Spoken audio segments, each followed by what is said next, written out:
forcément, on aurait aimé commencer par une victoire à la Méno quand on a reçu Monaco. On aurait aimé aussi gagner aussi à Nice, mais on aurait pu le faire. Mais c'est surtout une victoire là contre Reims, ça serait super. À domicile, ça nous permettrait de bonifier ce point pris à Nice. Quel bilan tu tires de ces deux premiers matchs contre deux candidats européens?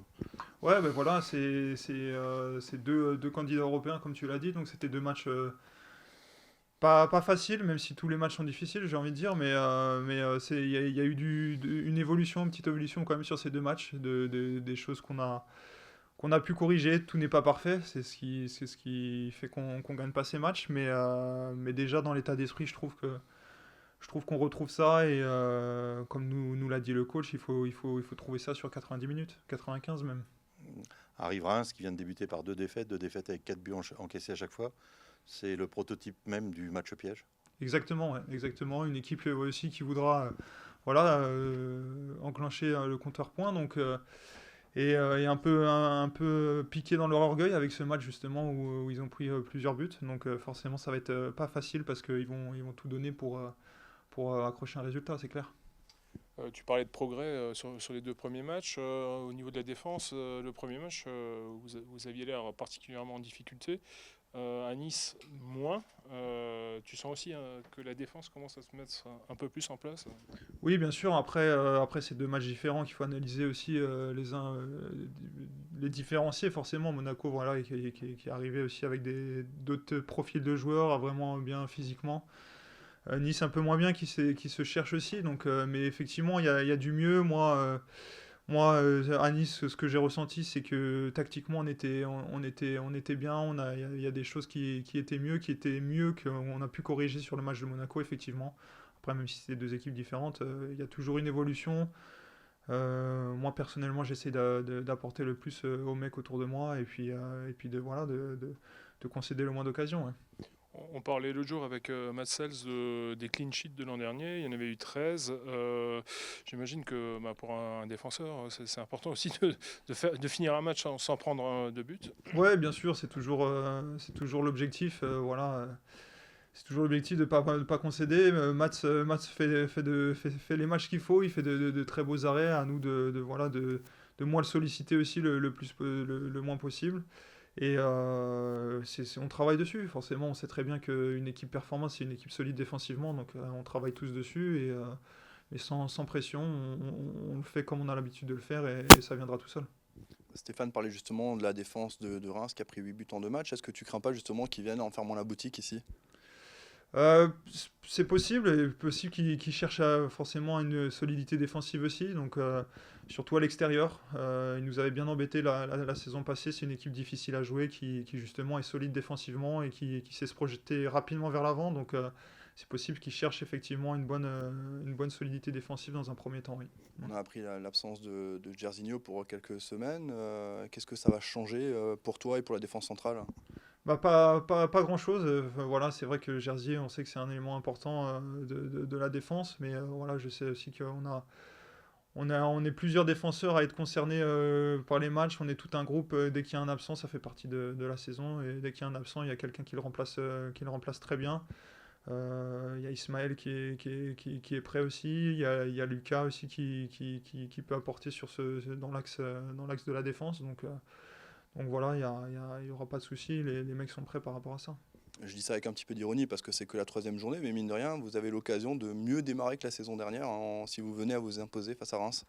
Ouais, c'est vrai, c'est vrai. Donc après, on regarde pas vraiment ça. On prend les matchs les uns après les autres et forcément, ça ferait du bien. Comme je l'ai dit, une victoire à domicile là, ça ferait du bien. C'est ce qu'on va chercher forcément. Donc, mais comme je l'ai dit aussi, il n'y a pas de pression en plus particulière. Comment tu te sens physiquement? C'est après ta longue blessure de la saison passée. Là, est-ce que tu as encore des douleurs? Tu es obligé de gérer ou tu sens plus rien du tout? Non, je sens plus rien du tout et c'est là où je m'alerte parce que des fois quand on fait moins d'efforts pour prendre soin du dos, mais non, le dos va très bien. Je suis content, j'ai fait une bonne préparation physique, j'ai pu enchaîner et c'est là, c'est l'important quand on arrive à enchaîner, on sent de mieux en mieux, donc je suis content, il faut que je continue comme ça. Moi, j'ai plus de soucis. Après, forcément, faut que je me gère. J'ai aussi mon âge, mais ça, je sais très bien le faire et je me connais très bien. Donc, pour le moment, effectivement, je me sens très bien. Ouais. Est-ce que tu fais des exercices particuliers pour le dos encore Ouais, régulièrement? toujours. J'ai toujours mes petites routines du matin, mes petites séances de yoga. Voilà. Je vais pas épargner les détails, mais ouais, j'ai mes petites séances matin et soir. Et ça me permet justement de rester souple, de me sentir bien sur le terrain, de bien récupérer aussi. Ça aide pour plusieurs choses. Ouais. Tu parles de yoga, c'est quelque chose de nouveau ou c'est quelque chose que tu faisais déjà Non, avant? ça fait déjà des Ouais. années que je pratique du yoga parce que justement j'avais ce dos qui était un peu sensible. Donc c'est quelque chose que j'apprécie en plus. C'est un moment pour moi où je me détends, où je reste calme et ça m'aide forcément pour être performant. Quand on a disputé seulement un petit tiers de saison, j'imagine qu'on a les crocs pour cette saison avec des objectifs d'être là le plus souvent possible. Ouais, exactement. Ouais, voilà, bien sûr. Moi, c'est avoir les crocs, mais aussi c'est prendre du plaisir vraiment d'être sur le terrain, d'être avec le groupe. Et c'est ça mon objectif aussi, c'est voilà, d'être avec le groupe le plus longtemps possible, de prendre du plaisir et d'être performant. Voilà, c'est juste ça que je recherche. Ouais. De revivre les émotions que tu as plus vécues dans les tribunes que sur le terrain la Oui, saison aussi, passée. bien sûr, si on peut avoir forcément de grosses émotions, même si j'ai été absent, j'ai vécu de bonnes émotions aussi la saison passée et j'ai envie effectivement d'en vivre encore cette saison. Ouais. Le coach répète souvent que la défense, c'est pas juste une histoire de défenseurs, c'est toute l'équipe qui, Oui. qui doit apporter quelque chose. Justement, toi, qu'est-ce que tu attends de ceux qui jouent devant toi, quoi? Ouais, bien sûr, c'est vrai. C'est pas que la ligne défensive, effectivement, c'est tout le groupe. Et moi, quand je vois à Nice, Kevin qui fait des retours des fois et qui récupère des ballons, ça fait un bien fou pour l'équipe et pour le groupe. Et ils le savent très bien. Et des fois, faut les pousser un petit peu plus. Mais quand ils le font, c'est effectivement très important. Et c'est que comme ça qu'on ira chercher des performances. Donc, effectivement, c'est pas que la ligne, c'est aussi les attaquants, les milieux, et il y a toute une organisation autour de ça. Mais il y a aussi un état d'esprit où, voilà, où pour le répéter, il y a Kevin qui fait des retours comme ça. Et c'est très important et ça fait du bien à l'équipe. Ouais. Max, le mercato te concerne pas directement, mais le coach nous disait la semaine dernière qu'il aimerait bien que ça finisse le plus vite possible. On sait qu'en tant que joueur, quand on n'est pas concerné, on a aussi envie de ça parce qu'on veut de la stabilité. Mais est-ce que c'est quelque chose qui peut perturber un groupe lorsqu'il y a des rumeurs, lorsque un joueur veut partir ou le club veut le vendre? Non, ça perturbe pas le groupe en tous les cas. Voilà, c'est vrai on a aussi hâte que ça se termine parce que c'est vrai que c'est toujours instable. Et puis moi, je peux être concerné, on sait jamais. Tout peut arriver dans le foot, non, mais plus sérieusement, c'est vrai que il y a eu des situations à droite à gauche qui ont été qui sont encore en suspens peut-être, mais c'est vrai qu'on a hâte que ça n'affecte pas le groupe en tous les cas, mais on a hâte que ça se termine. Non, ouais, c'est ça. Tu disais que tout à l'heure, tu avais pris du plaisir parfois, peut-être même dans les tribunes lorsque tu étais blessé. Je pense au match de Reims ici précisément, le match aller l'année dernière où Jean-Jean égalise à la 97e minute. Quelle image, toi, tu as de cette équipe de Reims et quel souvenir tu gardes de la double confrontation qu'il y a pu y avoir l'an dernier? Je ne remonterai pas avant puisque tu n'étais pas là avant. Ouais, vraiment j'ai de beaux souvenirs, mais plus que les performances qu'ont pu apporter l'équipe, c'est vraiment l'osmose qu'il y avait entre tout le monde, en quelque sorte, tout le monde dans les tribunes. C'est pas qu'il y a les supporters forcément, mais tout le monde, vraiment les gens du groupe, le staff, les gens dans les bureaux au club, à l'administration. Voilà, il y avait tout un ensemble où vraiment on ressentait une atmosphère. Et puis moi, comme j'étais blessé, c'était dans une très bonne atmosphère d'être là-dedans pour revenir et récupérer. Et moi, c'est ce que vraiment je ressentais de l'extérieur du terrain en tous les cas. Ouais. Qu'est-ce qui s'est passé quand Jean-Jean égalise pour toi? Moi aussi, il m'a fait sauter de mon siège comme tout le monde. Donc forcément, on vit encore plus fort les émotions. Je pense quand on est à l'extérieur parce que on prend plus à cœur quand on est sur le terrain. On est concentré, mais quand on est à l'extérieur, effectivement, c'est deux fois plus. Ouais. Je reviens un peu au début de ma question. Quelle image tu as de cette équipe de Reims finalement? Une bonne équipe, difficile à manœuvrer, ouais, qui est très bien en place, qui est, comme je l'ai dit, solide défensivement et avec de la vitesse devant, donc dont il faudra se méfier. Donc voilà, on a mis ça en place cette semaine, on va en continuer encore à le faire. Donc voilà, il faut se préparer à ça, mais c'est vrai que c'est pas une équipe. Pas une équipe qui se découvre pour nous laisser beaucoup d'opportunités. Donc ça va être un peu le défi de ce match et de se créer beaucoup d'occasions. Ouais. C'est une équipe avec des attaquants jeunes, pas toujours très connus. Est-ce que toi, tu es des genres à vraiment disséquer le CV de chaque attaquant que tu rencontres le week-end, de voir un petit peu évidemment leurs caractéristiques ou pas tant que ça? pas tant que ça, non, pas le CV en tous les cas, mais leurs caractéristiques, oui, leurs caractéristiques forcément. Donc là, justement, et sur les jeunes joueurs, je sais que c'est plein de fougue, des fois, et ça peut être très dangereux sur une action anodine. Donc ouais, voilà, je sais que je dois me préparer à ça et dois être d'autant plus méfiant, ouais. Sur l'intelligence de jeu, la différence, hein. Sur l'intelligence de jeu en tant que défenseur par rapport à un jeune attaquant. Oui, ouais, voilà, ouais, anticiper, voilà, anticiper. Moi, j'ai toujours été comme ça sur l'anticipation du jeu, lire avant ce qui peut se passer. Donc c'est ça qui fait ma force et je dois le faire encore plus avec des jeunes qui sont pleins de fougue et plein de vitesse. Ouais. C'est bon, dernière question. Ouais. Juste un mot sur le fait de jouer à 13h. Bon, c'est pas une première, mais Mhm. voilà, en tout cas, c'est la première fois cette année. Ça change beaucoup en préparation. Ouais, ça change forcément. L'horaire à 13h, franchement, ça change. Mais là, on s'adapte déjà dès aujourd'hui, on s'entraîne à 13h. On va s'adapter justement même s'il faut plus de temps pour habituer vraiment les organismes. Mais c'est vrai que c'est toujours délicat. Mais voilà, une fois que le match est lancé, il n'y a plus voilà, il y a plus d'horaire, ça reste le même. Il y a peut-être un petit peu de mise en route à l'échauffement qui est un peu plus difficile parce que c'est un peu l'heure de piquer une tête, de la sieste. Mais justement, là, on s'entraîne à ces heures-là pour se préparer. Faut se réveiller plus tôt. Faut se réveiller, non, bah, plutôt, pour moi, c'est normal. Peut-être pour certains, plutôt.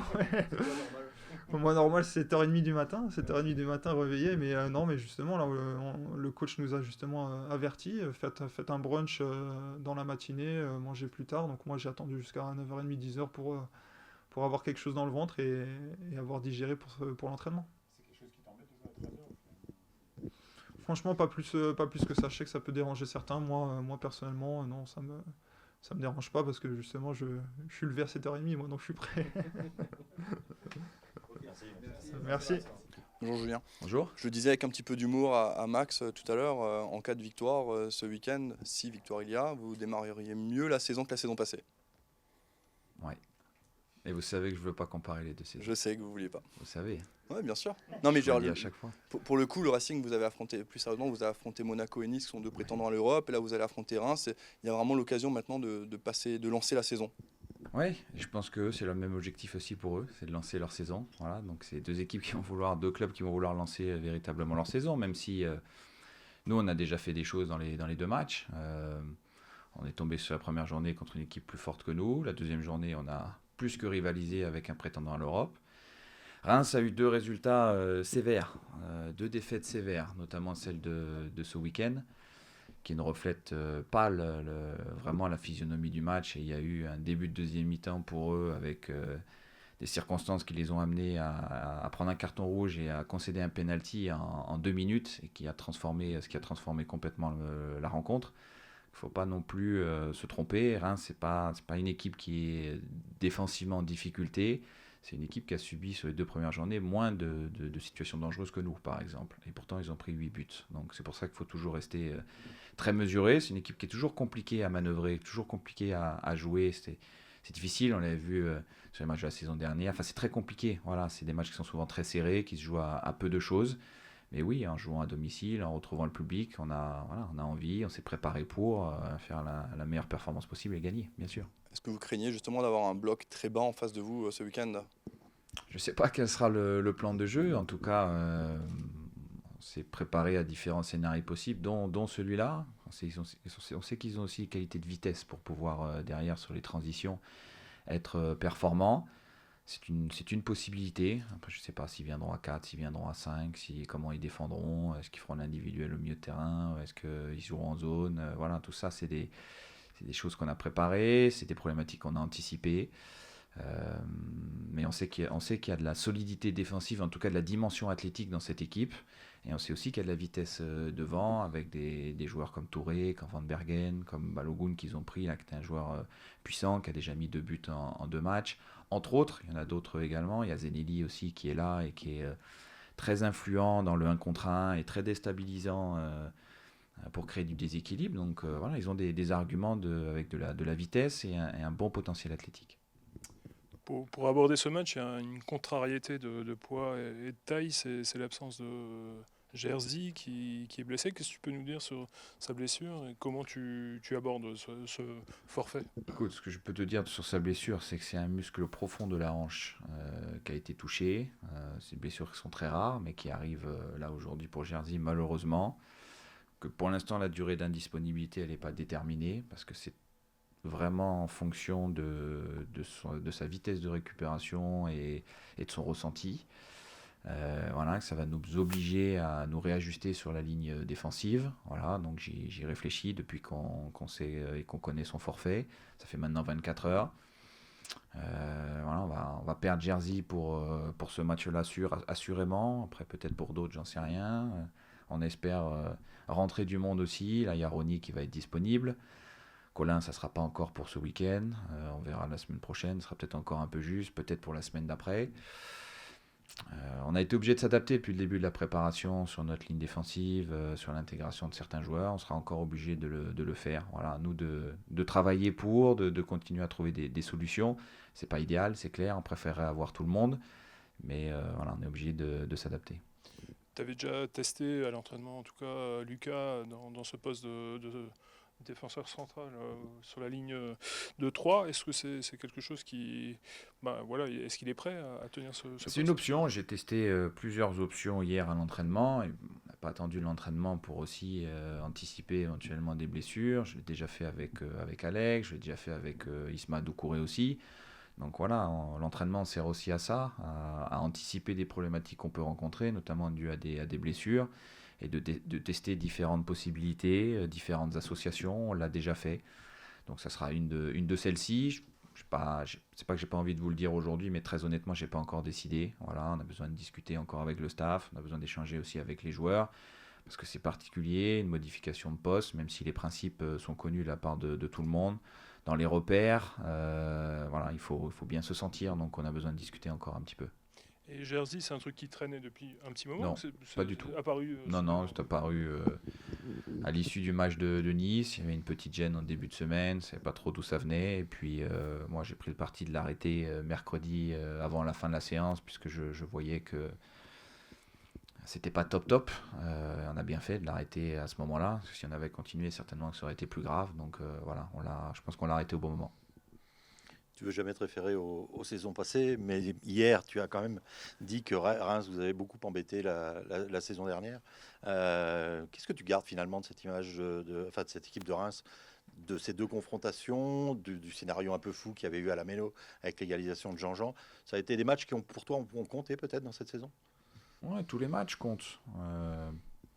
C'est un adversaire qui a des caractéristiques assez uniques dans sa manière d'appréhender les choses sur le plan tactique, stratégique.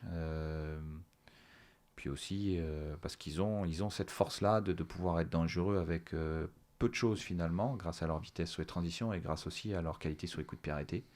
Parce qu'ils ont des joueurs de taille, ils ont un bon frappeur et puis ils ont surtout des joueurs qui s'engagent bien dans les bonnes zones. On avait été égalisé comme ça l'année dernière, là-bas.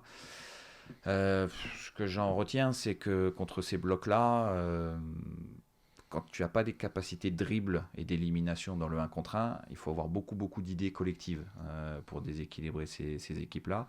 Au match aller, c'est par des dribbleurs en deuxième partie de match qu'on avait eu l'opportunité de gagner des coups francs, mais même de gagner 2-3 situations très favorables. Il se trouve que ces dribbleurs-là, on ne les aura pas à disposition ce week-end, donc il faudra trouver autre chose. Ce qu'on en retient aussi, c'est que quand on a des opportunités comme... lors du match aller, on avait eu un penalty en fin de première mi-temps qu'on n'avait pas concrétisé. Et ben, quand tu es mené au score contre ces équipes-là, après, ça peut être long, un cheminement qui peut être long, mais qu'il faut y croire jusqu'au bout. Voilà, et que quand à l'occasion, on avait eu l'occasion au match retour de mener 2-0, on n'avait pas saisi cette opportunité-là et qu'on reste toujours à la merci de ces équipes dangereuses sur pas grand-chose. Tu seras obligé de recomposer ta défense, mais tu n'es pas le seul, puisque Reims sera dans la même situation avec la suspension de l'expulsé de la semaine dernière, et puis le doute qui entoure la participation de Faes pour les raisons que l'on sait, son départ possible au mercato. Écoute, ce qui se passe à Reims ne me concerne pas et je vais me concentrer moi sur ce qui se passe à Strasbourg et la manière dont on va s'accommoder de cette blessure-là et se réajuster. Est-ce que c'est une faille, peut-être, chez eux? à exploiter? Je suis pas sûr. Parce qu'il y a du monde quand même pas mal de monde pour pouvoir se réajuster, pas mal de joueurs qui jouent ensemble depuis un moment.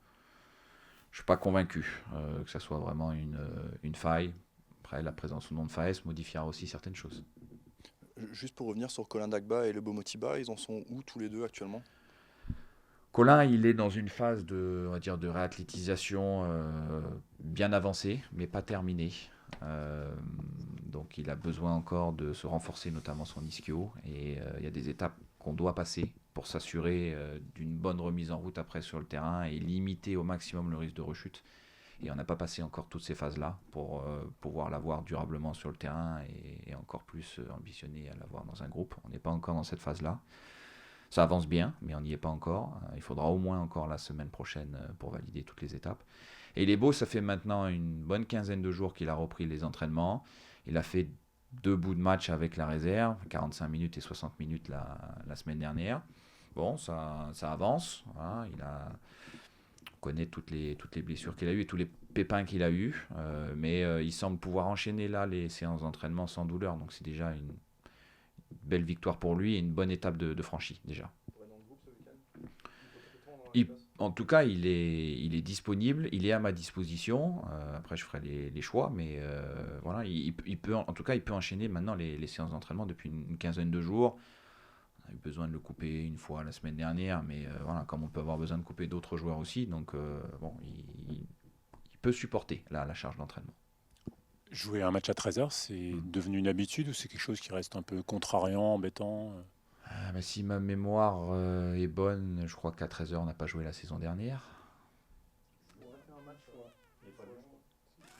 Et Lyon, on l'a joué à quelle heure? Il était programmé à 13h, on l'a joué à 19h. Parce qu'il revenait de Coupe d'Europe. Voilà. Donc on n'a pas joué la saison dernière, donc on n'a pas d'habitude, et ça sera nouveau. Alors, ouais, bon, tu peux nous raconter comment vous le préparez alors? Comment on le prépare? On le prépare en programmant les séances d'entraînement d'aujourd'hui et de demain à 13h. Voilà, et en demandant aux joueurs de se mettre déjà en mode aussi préparation par rapport à ça, en brunchant le matin, et en se conditionnant à cet horaire qui est un horaire particulier, en se conditionnant sur le J-2 et sur le J-1. Est-ce que tu appréhendes le fait de jouer à 13h en tant qu'entraîneur? Appréhender, je sais pas, ça va dépendre aussi de la météo, de la chaleur. S'il fait le temps d'aujourd'hui, mais je crois que c'est pas ce qui est prévu, avec un ciel bas et une température clémente, ça permet de jouer dans de bonnes conditions. Si on joue avec 30 degrés, entre 13 et 15 heures, là, il y a beaucoup de chaleur, c'est plus difficile. Parce qu'on sait que le rythme du match il est aussi conditionné à la météo et à la température notamment. Voilà, donc de toute façon on n'a pas le choix. Voilà, on a été programmé à 13h, c'est comme ça, on doit le faire. On fait partie d'une saison et donc on se prépare à J-2 et à J-1, notamment pour habituer les organismes à ça.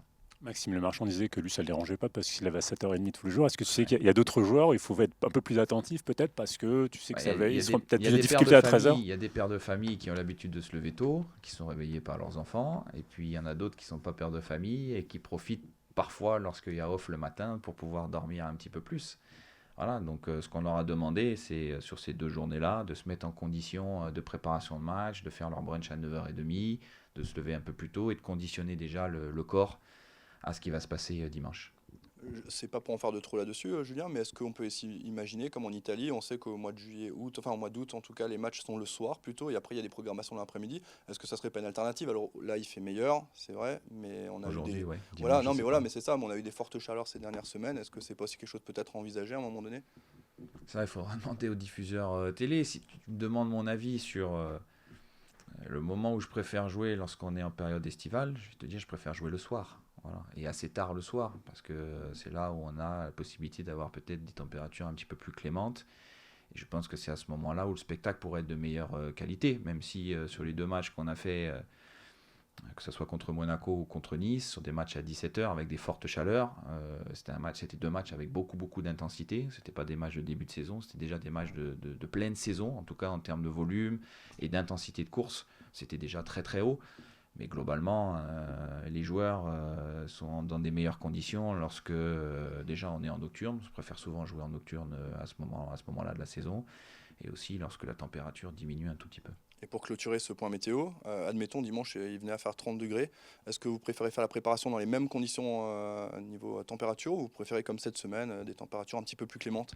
Déjà qu'on a eu là une préparation très très chaude, donc je pense pas que ça soit la semaine avec des températures un petit peu plus clémentes qui modifient un peu l'organisme. On a eu l'habitude dans la préparation de jouer des matchs de préparation sous des très très fortes chaleurs. Après, si vous me demandez mon avis, je préfère jouer avec des températures clémentes. Mais ça, c'est qu'un avis personnel. Juste un point sur l'effectif, tu l'as évoqué tout à l'heure, donc Colin est forfait. Colin, il n'a pas ouais. repris l'entraînement encore, Ouais. donc voilà, il n'est pas à disposition du groupe. Hibou est Pas à forfait, disposition du ouais. groupe, mais ça je vous l'avais dit dès la semaine dernière, enfin dès le début de semaine même, qui ne serait pas à dispo. Ronel qui va être à disposition du groupe, voilà, et Jersey out. Et Nordine Non, aussi. pas encore.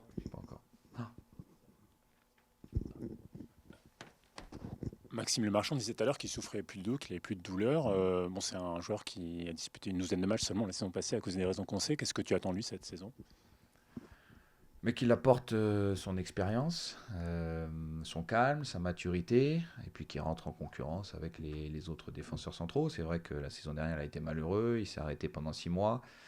Donc, on l'a vu travailler vraiment d'arrache-pied pour revenir après sa blessure. D'ailleurs, il était revenu sur les derniers matchs de la saison dernière. Beaucoup travaillé de manière individuelle. Ça l'avait marqué d'avoir été blessé, d'avoir raté autant de matchs l'année dernière. Je sais, très motivé cette saison, justement pour rattraper ce temps-là, pour porter sa contribution et toute sa qualité au groupe.